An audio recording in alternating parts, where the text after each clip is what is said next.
হামজা চৌধুরী, তিনি আমাদের Lionel Messi, তিনি আমাদের ক্রিশ্চিয়ানো রোনালদো, তিনি আমাদের জিনেদিন জিদান। একটা কথা, মেসি যখন বার্সেলোনাতে খেলতো খুব প্রচলিত ছিল যে ফুটবলটা বার্সেলোনাই খেলে, বাকিরা সবাই কুতকুত খেলে। হামজা চৌধুরী ফুটবলটা খেলেন, আর বাংলাদেশ টিমের বাকি যে 10 জন আছে এদের সবাই না, বেশিরভাগ ইদার কুতকুত খেলে, নয় ডাঙ্গুটি খেলে, নয় সিন্ডিকেটের কারণে আসলে জায়গা পায়। দর্শক গ্যালারি থেকে বলছে 1 2 3 4 সিন্ডিকেটের ড্যাশ ড্যাশ মার। কেন বলছে? এই আলোচনাটা করাটা জরুরি, অন্তত এই ম্যাচের প্রেক্ষাপটে। ফার্স্ট, হামজা চৌধুরী, আপনি বাংলাদেশের কোন পেনাল্টি টেকারকে কবে একটা প্যানেনকা মারতে দেখেছেন? আপনি বাংলাদেশের কোন স্ট্রাইকারকে, কোন ডিফেন্ডারকে, কোন ফরওয়ার্ডকে, কোন উইঙ্গারকে একটা ওভারহেড কিকে বা একটা বাইসাইকেল কিকে কিংবা একটা ব্যাক ভলিতে গোল করতে দেখেছেন? হামজার ফার্স্ট গোল আপনার অনেক দিন মনে থাকবে। হামজার ফার্স্ট গোল নেপালের বিপক্ষে আপনি সবশেষ কবে দেখেছেন বাংলাদেশের কোনো প্লেয়ারের কাছ থেকে, বা আদৌ দেখেছেন কি আপনি মনে করতে পারবেন না।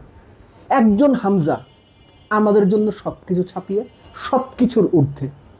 সেকেন্ড গোল প্যানেনকা, বাংলাদেশ 1 গোলে পিছিয়ে দ্বিতীয় হাফ শুরু হলো, হামজা একা পুরো ম্যাচের চেহারা বদলে দিলেন। ফার্স্ট হাফে একটু নিচের দিকে খেলেছেন, ডাবল পিভটের একজন হিসেবে খেলেছেন, জামাল একটু ওপরে ছিল। সেকেন্ড হাফে জামাল একটু নিচে নামলেন, তার উপরে ভরসা রাখা হলো, জামালকে নিচে ওই ভরসার জায়গাতে রেখে হামজা উপরে উঠলেন, 2 গোল করলেন। শেষ মুহূর্তে গিয়ে অভ্যাস মতো বাংলাদেশ গোল খেয়ে ম্যাচ ড্র করলো। সো এই যে হামজার পারফরমেন্স আপনি না অন্য কারো সঙ্গে মেলাতে পারবেন না। হয়তো কাছাকাছি যাদের পারফরমেন্স করার সম্ভাবনা ছিল তাদের একজনের নাম হয়তো জায়ান চৌধুরী, একজনের নাম হয়তো কিউবা মিচেল, একজনের নাম হয়তো সমিত সোম। জায়ানকে আপনি কোথায় খেলতে দেখেছেন? যে প্লেয়ার উইংয়ে খেলে, স্পেসিফিক্যালি লেফট উইংয়ে খেলে হংকং চায়নাকে কাঁপিয়ে দিল, তছনছ করে দিল, তাকে আপনি নেপালের বিপক্ষে কি রোলে খেলাইলেন? সমিত সোম, কিউবা মিচেল, এদের কি পশ্চাৎ দেশে ফোরা উঠছে? এদের কি মাথা ব্যথা, চোখে কম দেখে? স্টার্টিং লাইন আপ এদের কেন রাখা হয় না? এইখানেই আছে সিন্ডিকেটের প্রশ্ন। আমি নিয়মিত ফুটবলটা ফলো করি না, কিন্তু এই যে সিন্ডিকেটের গন্ধ, গল্প, নোংরামি, এগুলো তো পড়ি, শুনি, অনেক কলিগের কাছে গল্প শুনি, অনেকেই বলেন, পত্রিকায় ফেসবুকে লেখা হতে পড়ি। তার মানে কি সিন্ডিকেট তো সত্যি? তার মানে তো সিন্ডিকেট সত্যি। একটা পার্টিকুলার ক্লাব, পার্টিকুলার ক্লাবের প্লেয়ার্স, তারা দিনের পর দিন সুযোগ পেয়েই যাবেন। কিউবা মিচেলরা বসে থাকবেন, সমিত সোমরা বসে থাকবেন, আর এই যে ঘটনাগুলো ঘটবে হামজা চৌধুরী দেখছেন, দেখবেন। মনে রাখেন, এই সিন্ডিকেটগিরি হামজা চৌধুরী একটা সময়ে গিয়ে সহ্য করবেন না। এমনও হইতে পারে তিনি সবকিছু মিডিয়ায় গেলে বলে দেবেন।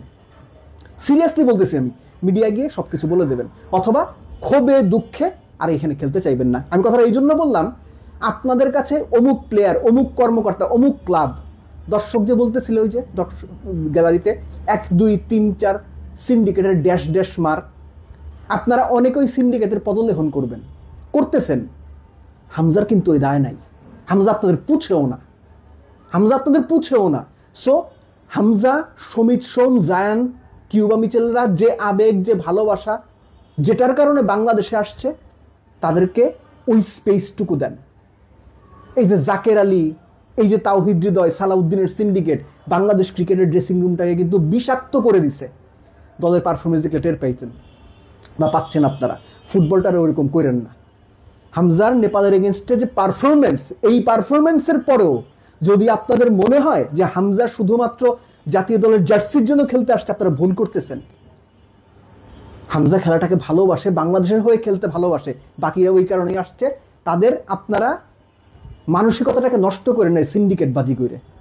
আমি খুব কষ্ট নিয়ে কথাগুলো বললাম। দর্শক যখন মাঠ থেকে বলে, এগুলো আপনাদের গায়ে লাগে না, লজ্জা লাগে না?